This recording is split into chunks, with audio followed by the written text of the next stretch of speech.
Hi friends, வரம் தேடும் உறவுகள் அனைவருக்கும் வணக்கம். நம்மளோட சேனலில் வழங்கக்கூடியதுன்னு பார்த்திங்கன்னா முற்றிலும் இலவசமான வரன் பதிவுங்க. ஸோ இந்த பதிவில் கூட உங்களுக்கான வாழ்க்கை துணை மூலமாக இன்றைய இலவச வரன்களை பார்ப்போம். பெயர் மேனகாஸ்ரீ, வயது 35 வயது ஆகுதுங்க. ராசின்னு பார்த்திங்கன்னா விருச்சக ராசிங்க. ஜாதின்னு பார்த்திங்கன்னா இந்துவில் தேவர் சமுதாயத்தை சார்ந்தவங்க. படிப்புன்னு பார்த்திங்கன்னா இவங்க எம்ஏ முடிச்சிருக்காங்க. இவங்க இதே ஜாதியிலே தான் வரனை எதிர்பார்க்குறதா சொல்லியிருக்காங்க. வேறு ஜாதினாலும் ஓகேன்னு சொல்லியிருக்காங்க. இவங்க எம்ஏ முடிச்சுட்டு ரெஜிஸ்டர் ஆஃபீஸில் வந்து வேலை பார்த்துட்ருக்காங்க. மாதம் 50,000 பக்கமாக சேலரி வாங்குறதா சொல்லியிருக்காங்க. இவங்களோட திருமண நிலைன்னு பார்த்திங்கன்னா இவங்களுக்கு இது தாங்க முதல் மனம். இவங்களுடைய முகவரின்னு பார்த்திங்கன்னா இவங்க திருச்செங்கோட்டில் வசிச்சிட்ருக்காங்க. மணமகளுடைய வசதி நிலைன்னு பார்த்திங்கன்னா இவங்க நல்ல ஒரு ரிச் ஃபேமிலிங்க. வீடு, நிலம், கார், பங்களான்னு நல்ல ஒரு ரிச் ஃபேமிலிங்க. ஸோ இவங்க வந்து ஆல்ரெடி வந்து லவ் பண்ணிகிட்டு இருந்தாங்க. லவ் பண்ணவரே வந்து திருமணம் பண்ணுறதா சொல்லிவிட்டு இவங்களை ஏமாற்றிட்டதா சொல்லியிருக்காங்க. ஸோ அதனால் திருமணமே வேணான்னு இருந்த இவங்க இப்போ இவங்களுடைய அப்பா அம்மா கம்பல் பண்ணுறதுனால ஓகே அப்படிங்கிற மாதிரி சொல்லியிருக்காங்க. ஸோ அதனால் ஜாதி எந்த ஜாதியாக இருந்தாலும் பரவாயில்லைங்க, நல்ல குணமானவராக இருக்கணும், அதுதான் எனக்கு ரொம்ப முக்கியம். ஒரு டிகிரி கண்டிப்பாக படித்தவராக இருக்கணும்னு எதிர்பார்க்குறாங்க.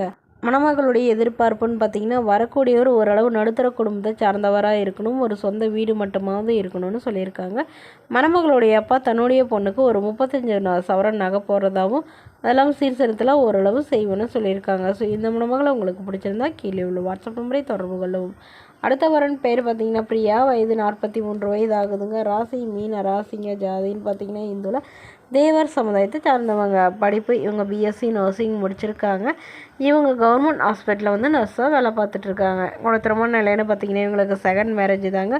ஸோ வரக்கூடியவருக்கு ஃபஸ்ட்டாக இருந்தாலும் ஓகே, செகண்டாக இருந்தாலும் ஓகேன்னு சொல்லியிருக்காங்க. இவங்க விழுப்புரத்தில் வசிக்கிறாங்க. ஸோ இவங்களுக்கு ஆல்ரெடி வந்து திருமணம் ஆயிடுச்சுங்க. திருமணமாகி இவங்களுடைய கணவர் வந்து இவங்களை விட்டுட்டு வேறொரு பெண்ணோட அஃபேர் வச்சுட்டு அவங்களோடய போயிட்டதாகவும் அதுக்கப்புறம் தவறிட்டதாகவும் சொல்லியிருக்காங்க. ஸோ அதனால் இவங்க இப்போ ஆதரவு இல்லாமல் இருக்கிறதுனால இவங்க உடனடியாக வந்து மறுமணம் பண்ணுறதா முடிவு பண்ணியிருக்காங்க. இவங்களுக்கு ஒரு பையன் இருந்தாங்க. பையனையும் வந்து வெளிநாட்டில் படிக்க வச்சிட்ருக்கிறதா சொல்லியிருக்காங்க. ஸோ அதனால் பையனை அங்கேயே லவ் பண்ணி அங்கேயே செட்டில் ஆக போகிறதான அவங்களுடைய பையனும் சொல்லியிருக்கிறதாக சொல்லியிருக்காங்க. ஸோ தனக்குன்னு யாரும் இல்லைங்கிறதுனால இவங்க இப்போ உடனடியாக மறுமணம் பண்ணிக்கிறாங்க. ஜாதி எந்த ஜாதியாக இருந்தாலும் பரவாயில்லைங்க, நல்ல குணமானவராக இருக்கணும், ஓகே தான் அப்படிங்கிற மாதிரி சொல்லியிருக்காங்க. கூலி வேலைக்கு போகிறவராக இருந்தாலும் எனக்கு சம்மதங்கிற மாதிரி சொல்லியிருக்காங்க.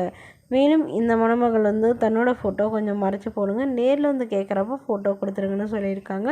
ஸோ இந்த மணமகளை உங்களுக்கு பிடிச்சிருந்தா கீழே உள்ள வாட்ஸ்அப் நம்பருக்கு உங்களுடைய முழு விவரங்களையும் எங்களுக்கு சென்ட் பண்ணுங்கள். நாங்கள் இந்த மணமகள் வீட்டாருக்கு அனுப்பி வைத்து இவங்களுக்கு ஓகேங்கிற பட்சத்தில் மணமகள் வீட்டாரின் ஃபோன் நம்பர் இலவசமாக வழங்கப்படுது. இதுபோன்ற இலவசங்களும் உடனுக்குடனே உங்களுடைய ஃபோன்லேயே தெரிஞ்சுக்கலாம். நம்மளோட சேனல் சப்ஸ்கிரைப் பண்ணி அருகில் பெல் ஐகானை கிளிக்